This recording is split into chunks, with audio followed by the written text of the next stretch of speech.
ओम ब्रह्म सत्यम। शुभ संस्कार के ऊपर एक श्री रामकृष्ण वचनामृत में से रामकृष्ण परमहंस का एक वार्तालाप है, उसको ध्यान से श्रवण करें। एक दिन की बात है, कुछ लड़के सायंकाल के वक्त दक्षिणेश्वर में उनसे मिलने आए। तो उनमें से एक लड़का प्रश्न पूछता है, महाराज ज्ञान किसे कहते हैं? महाराज ज्ञान किसे कहते हैं? श्री रामकृष्ण कहते हैं, ईश्वर सत हैं और सब असत। ईश्वर सत हैं और सब असत, इसके जानने का नाम ज्ञान है। जो सत हैं उनका एक और नाम ब्रह्म है और एक दूसरा नाम है काल। इसलिए लोग कहा करते हैं, अरे भाई काल में कितने आए और कितने चले गए। काली वे हैं जो काल के साथ रमण करती हैं। काली वे हैं जो काल के साथ अर्थात ब्रह्म के साथ रमण करती हैं। आद्या शक्ति वे ही हैं। आद्या शक्ति का मतलब आदि शक्ति। आद्या शक्ति वे ही हैं। काल और काली यानी ब्रह्म और शक्ति अभेद है। संसार अनित्य है, वे नित्य हैं। संसार इंद्रजाल है, बाजीगर ही सत्य है, उसका खेल अनित्य है। ये बात सुनकर वो लड़का फिर प्रश्न करता है, संसार अगर माया है, इंद्रजाल है, तो ये दूर क्यों नहीं होता? संसार अगर माया है, इंद्रजाल है, तो यह दूर क्यों नहीं होता? श्री रामकृष्ण कहते हैं, संस्कार दोषों के कारण यह माया नहीं जाती। संस्कार दोषों के कारण यह माया नहीं जाती। कितने ही जन्मों तक इस माया के संसार में रहने के कारण वह सच जान पड़ती है। कितने ही जन्मों तक इस माया के संसार में रहने के कारण वह सच जान पड़ती है। आगे कह रहे हैं, संस्कार में कितनी शक्ति है सुनो। संस्कार में कितनी शक्ति है सुनो। एक राजा का लड़का पिछले जन्म में धोबी के घर पैदा हुआ था।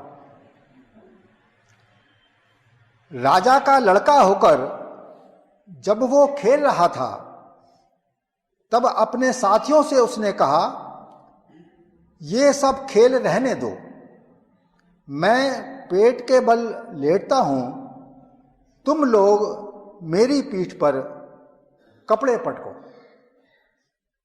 ये एक उदाहरण दे रहे हैं। धोबी तो हम जानते हैं कि सारी जिंदगी कपड़े ही पटकता रहता है धोने के लिए पटले के ऊपर। तो वही रामकृष्ण परमहंस कह रहे हैं कि राजा के घर में पैदा होने के बाद भी लड़कों के साथ जब वो खेल रहा है, तब उनसे कहता है, ये खेल छोड़ो, मैं पेट के बल लेट जाता हूं, मेरी पीठ पर तुम कपड़े पटको।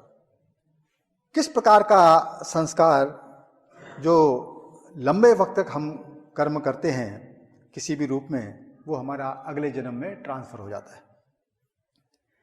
आगे कहते हैं, यहां बहुत से लड़के आते हैं, परंतु कोई कोई ईश्वर के लिए व्याकुल है। वे अवश्य ही संस्कार लेकर आए हैं। वे सब लड़के विवाह की बात पर रो देते हैं, स्वयं विवाह की बात तो सोचते ही नहीं।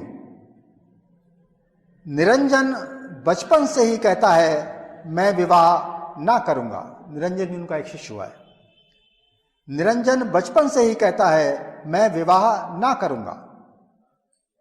बहुत दिन हो गए, 20 वर्ष से ज्यादा, यहां वराहनगर से 2 लड़के आते थे।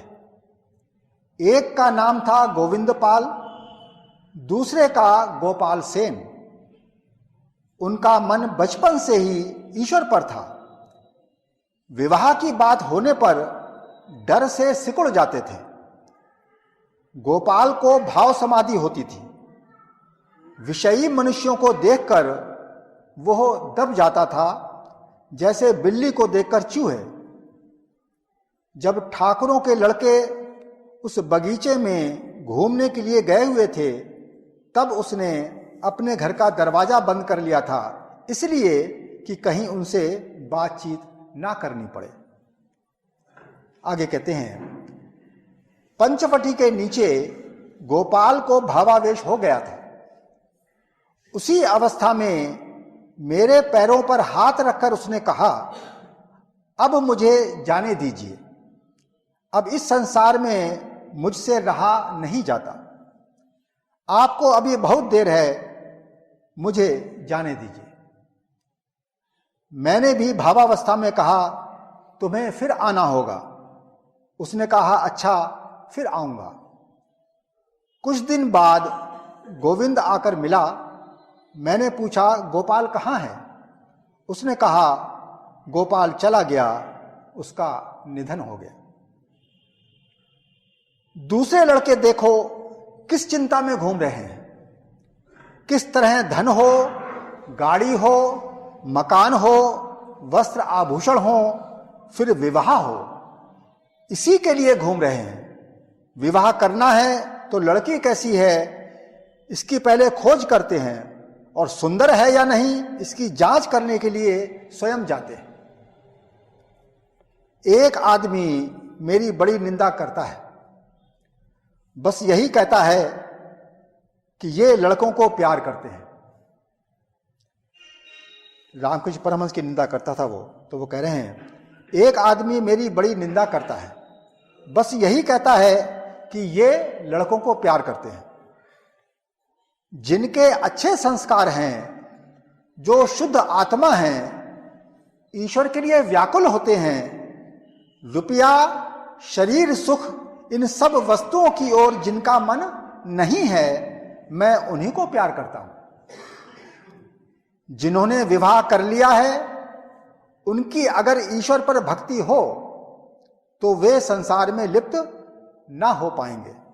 जिन्होंने विवाह कर लिया है, उनकी अगर ईश्वर पर भक्ति हो तो वे संसार में लिप्त ना हो पाएंगे। हीरानंद ने विवाह किया है तो इससे क्या हुआ? वो संसार में अधिक लिप्त ना होगा। ये देखिए, महाराज जी कहते थे, प्रेमी,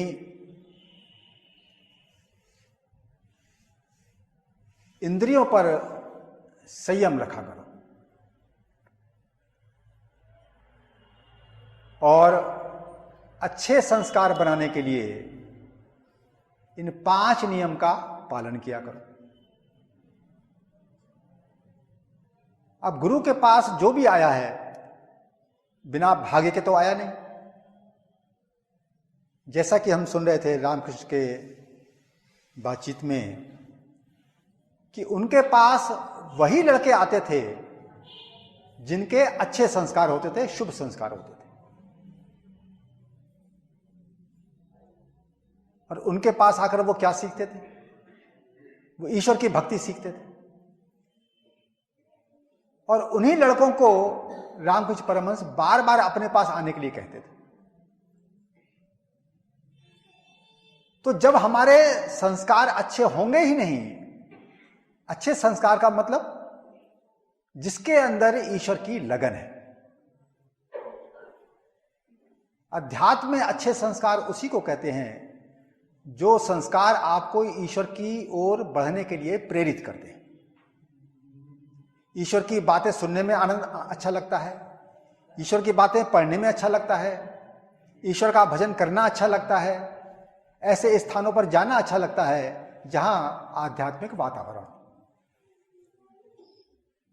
तो बताइए, ये संस्कार आपके ऑटोमेटिक तैयार हो जाएंगे या आपको तैयार करने पड़ेंगे? तो जो ऐसे शुभ संस्कार लेकर पैदा हुए हैं, उनको तो प्रभु ऐसी परिस्थितियां ऑटोमेटिकली देंगे, जैसे कि गुरु की प्राप्ति, भक्तों की प्राप्ति, शुद्ध सत्संग का सुनने का मौका, स्वाध्याय का मौका। ये सारी बातें उनको ईश्वर की तरफ से तैयार मिलेंगी ताकि वो सतमार्ग पर आगे बढ़ सके और इस माया जाल से, इस दुखों के संसार से मुक्त हो सके। लेकिन ये यात्रा कहीं से तो प्रारंभ करनी पड़ती है। उसी के लिए महाराज कहते हैं, प्रेमी, इस संसार में आए हो तो सतमार्ग के संस्कार तैयार करो। तो वो जो सतमार्ग के संस्कार हैं, वो संस्कार इन 5 नियम के पालन होने से ही तैयार होते हैं। तो यदि हमने खाने पीने पे ध्यान नहीं दिया कि मैं किस प्रकार का आहार ग्रहण करता हूं, इसमें बहुत ज्यादा स्वाद तो मैं नहीं ढूंढता हूं कहीं, मैंने अपनी कमाई पे ध्यान नहीं दिया कि पहले मैं ईमानदारी की कमाई करता हूं या नहीं करता हूं, इस पे ध्यान देना चाहिए। फिर यह ध्यान देना चाहिए कि मेरा जन्म, ये जो मनुष्य जन्म मिला है, ये किस कार्य के लिए मिला है। तो जिस कार्य के लिए मिला है वो कार्य कहीं मुझसे छूट तो नहीं रहा है। तो मैंने कितनी कमाई करनी है, उसमें कितना समय देना है, इन बातों पर विचार करना ही पड़ेगा। इसीलिए महाराज जी कहते हैं, प्रेमी, मर्यादा में रहकर, समय सीमा बांधकर स्वार्थ और परमार्थ का प्रोग्राम निर्धारित करना चाहिए। तो वो स्वार्थ का प्रोग्राम क्या है कि मेरा यदि परिवार है, उसका पालन तो मैंने करना है, उसके लिए कमाई भी करनी है। लेकिन परिवार का पालन करना है, उसके लिए कमाई करनी है, तो क्या कहीं शास्त्र में ऐसा लिखा है या कोई गुरु ऐसा कह रहा है तुम ईश्वर का मार्ग छोड़ देना? वो तो ये कह रहे हैं कि ये कार्य करते हुए भी तूने निरासक्त रहना है, उसमें आसक्ति नहीं रखनी है। तो जो उसमें आसक्ति नहीं रहेगा वो मात्र कर्तव्य पालन तक और केवल आवश्यकता पूर्ति तक अपने कार्य को सीमित करेगा, क्योंकि उसके अंदर हर समय होश रहता है कि इस मनुष्य जन्म का लक्ष्य तो ईश्वर को जानना है। मानुष जन्म सुफल होवे, जब प्रभु दाता चित आए, प्रभु के सिमरन कारणे यह दुर्लभ जीवन पाए। ये बात वो कभी नहीं बोलता। दैनिक जीवन व्यतीत करते हुए ये बात वो सदैव याद रखता है। जरा विचार करके देखो, ऐसा व्यक्ति ये कैसे बहाने बना सकता है कि मेरी दुनिया तो बहुत फैली हुई है, मेरे पास टाइम नहीं है, काश टाइम होता तो मैं ईश्वर की याद जरूर करता। क्या ऐसी बात वो कह सकता है? जिनको होश आया उन्होंने राजपाट तक त्यागने में 2 मिनट नहीं लगाए। लेकिन जिनको पूरा होश आ गया, और यह होश केवल विचार सुनने से नहीं आ जाता, इसके पूर्व जन्म के गहरे संस्कार वो साथ लेकर आता है, ये काम वही कर पाते हैं। लेकिन संयम हर व्यक्ति कर सकता है, मर्यादा का जीवन हर व्यक्ति जी सकता है।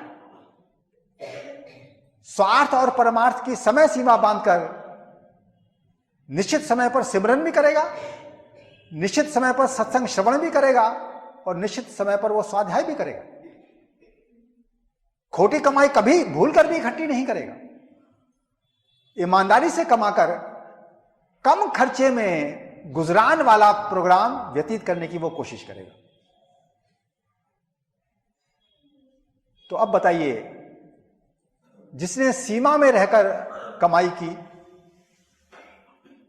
और सीमा में रहते हुए मर्यादा में संसार का भोग विलास किया, और जो वक्त उसने ईश्वर भक्ति के लिए, ईश्वर पूजा के लिए, सिमरन के लिए निर्धारित किया था, उसका सख्ती से पालन किया, तो उसके अंदर संस्कार कौन से बनेंगे?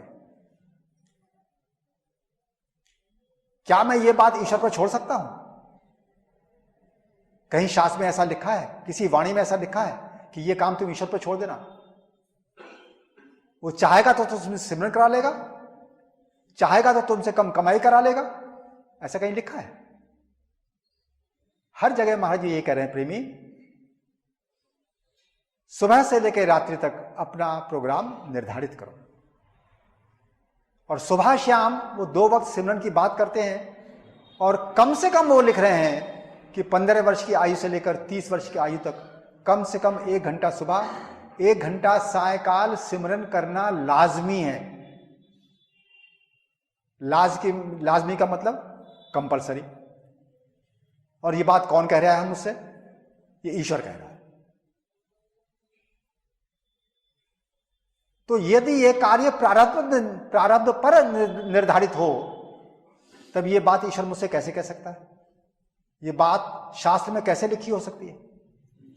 इसका मतलब मैं जो कुछ भी जस्टिफिकेशन तैयार कर रहा हूं अपने लिए कि बड़ा बिजी आदमी हूं, मेरे पास इतना वक्त कहां है कि 1 घंटा सुबह, 1 घंटा सायकाल मैं सिमरन करूं, सायकाल या रात्रि को जब भी वक्त मिलता है, तो इसका मतलब ये मेरी मन और बुद्धि की चालाकी है, ये होशियारी नहीं है। तो मैंने जो संसार बढ़ा रखा है, तो मैंने उस संसार को पूरी प्लानिंग करके, पूरी कोशिश करके छोटा करना ही करना है। यदि मैं नहीं करता हूं तो मुझको इस बात का होश होना चाहिए कि मैं सुसाइड कर रहा हूं, मैं मानव जीवन की हत्या कर रहा हूं, मुझको इसकी कड़ी सजा आगे चलकर मिलने वाली है। दुनिया की कोई ताकत उस सजा से मुझको बचा नहीं सकता। तो इसीलिए शास्त्रों में जो रजोगुणी स्वभाव के लोग होते हैं और तमोगुणी स्वभाव के लोग होते हैं, उनकी सजा निर्धारित है। उनका मनुष्य जन्म भी छिन जाता है।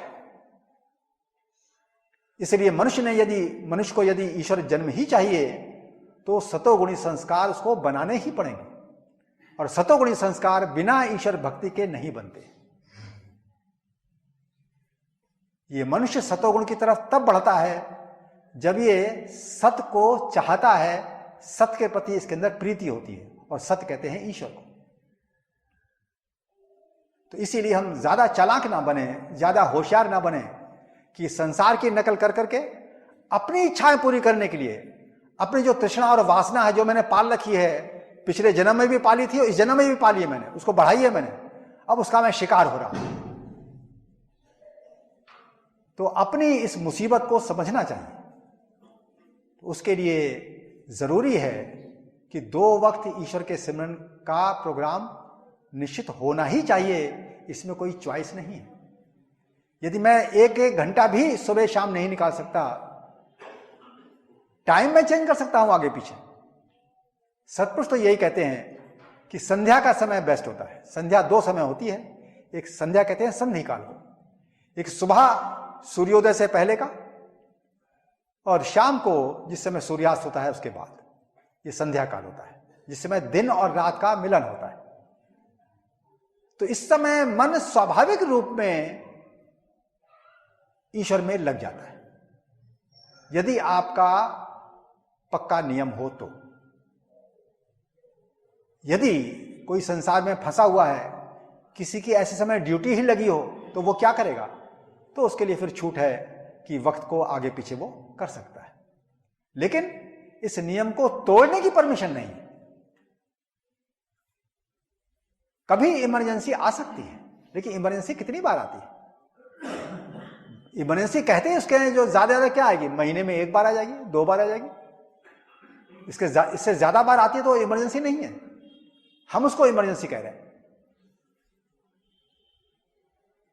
तो संस्कार की सफाई, जैसा कि अभी सुन रहे थे कि गुरु मंत्र के जाप से, सिद्ध मंत्र के जाप से संस्कारों की सफाई होती है,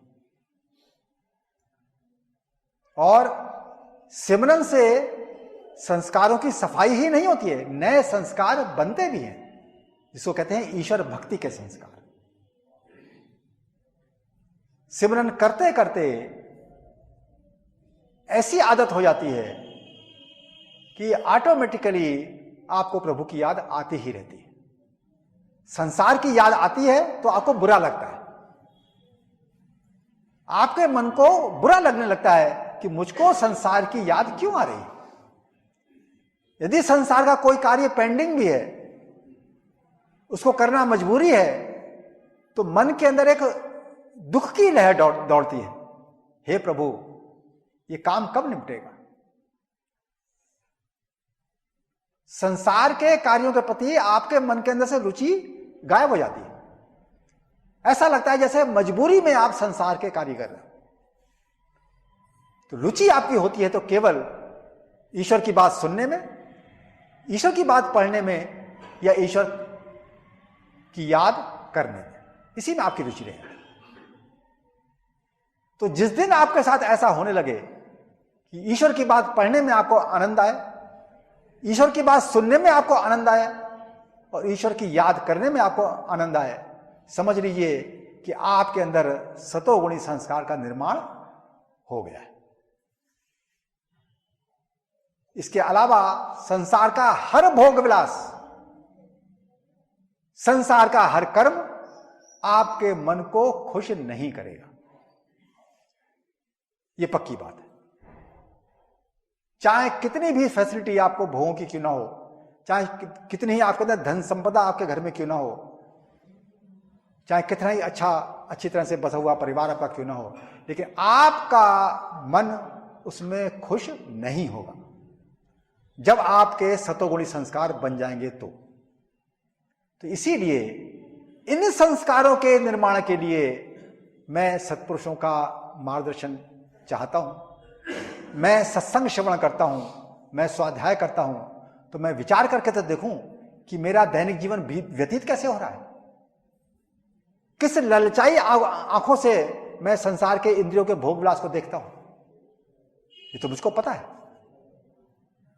और जब मिल जाता है तो कितना खुश होता हूं, यह भी मुझको पता है। तो ये मलिन संस्कार है, इसी को रजोगुणी और तमोगुणी संस्कार कहते हैं। तो ये संस्कार बिना तप के कैसे बदल सकते हैं, आप विचार करके देखो। बिना तप के ये कैसे बदल सकते हैं? तो तप इसी रूप में होता है कि पहले तो ज्यादा कमाओ मत, कमाई ज्यादा है भी तो जानकर उसमें से समय कट करो, कम कमाई करके ईश्वर के नाम की कमाई करो। समय जो बहुमूल्य ये मानव जन्म का समय है, इसको ईश्वर सिमरन में, ईश्वर वचनों के पढ़ने में, सुनने में इसको खर्च करने की कोशिश करो, तो वो संस्कार बनेंगे। और संसार के जो संस्कार हैं ये कमजोर पड़ेंगे। जैसे जैसे शास्त्रों का स्वाध्याय करोगे, जैसे जैसे सत्पुरुषों के वचनों का श्रवण करोगे, वैसे ही वैसे आप संसार के भोग विलास में दोष देखना शुरू कर दोगे। ठीक उसी प्रकार जो शुगर का पेशेंट है वो मिठाई खाने में दोष दर्शन करता है, मिठाई खाने में दोष नहीं है, लेकिन जो शुगर का पेशेंट है उसको मिठाई में दोष नजर आता है। अच्छी भी लगती है, खाता भी है, लेकिन फिर भी अंदर से याद करता है ये नुकसान करेगी, इसलिए संयम रखता है, मर्यादा में सेवन करता है, फिर भी नुकसान तो करती ही है। ठीक उसी प्रकार मैं भी संसार के सुखों में, संसार की संपत्ति में मैं दोष दर्शन करने लगता हूं। इसी को महाजी कह रहे हैं, प्रेमी, संसार देखने में सुखदाई प्रतीत होता है परंतु अंदर से विषरूप है। और गीता में लिखा है ईश्वर की भक्ति ये अमृत रूप है। तो संसार के जहर के मुकाबले में यदि मैंने अमृत पीने की तैयारी नहीं की, उसके संस्कार नहीं बनाए, तो ये मानव जन्म मेरा बेकार गया या नहीं गया? तो इस बुद्धि का मैंने सदुपयोग किया या दुरुपयोग किया? तो जिसने भी संसार में माया फैलाई है, भोग विलास बढ़ाया है, इनकी तैयारी खूब की है, इसमें अपना जन्म गंवाया है, तो उसको अलर्ट हो जाना चाहिए कि तूने बहुत बड़ी गलती कर ली, अब तो कम से कम होशियार हो जा, अब तो चेत जा। क्योंकि ये जो संस्कार तूने बनाए हैं, जिनका निर्माण किया है, अब तुझको दुगनी मेहनत करनी पड़ेगी इन संस्कारों को खत्म करने के लिए। तूने भयंकर भूल की है कि ऐसे भोगों के संस्कार तूने निर्माण किए। तो इसीलिए हम बहुत बड़ी गलती ऑलरेडी कर चुके हैं, आगे से होशियार हो जाएं। सत्पुरुष ने जो बात कही है कि जैसा कि रामकृष्ण परमहंस की बात सुन रहे थे कि जो लड़के उनके पास आते थे वो सत संस्कार से युक्त होते थे, तो ऐसे लड़कों को मौका मिलता था गुरु के पास रहने का, गुरु की बात सुनने का। तो गुरु उनको फिर ईश्वर का दर्शन करा के पार भी करते हैं। तो इसीलिए ये मौका हमको भी मिले, इस जन्म में ये मौका मिला है हमको कि पूर्ण गुरु का ज्ञान मिल रहा है, पूर्ण गुरु का मंत्र मिला हुआ है, हम सत संस्कार, सतोगुणी संस्कार बना सकते हैं। तो अब ऐसी भयंकर भूल ना करें, अपना वक्त संसार में ना गंवाएं। जो वक्त ईश्वर के लिए निर्धारित किया है, संसार का नुकसान करके मैंने सतोगुणी संस्कार का निर्माण जरूर करना है, ये प्रण लेके हमने यदि बाकी वक्त जीवन का व्यतीत किया तो मानव जीवन सफल हो जाएगा। ओम ब्रह्म सत्यम।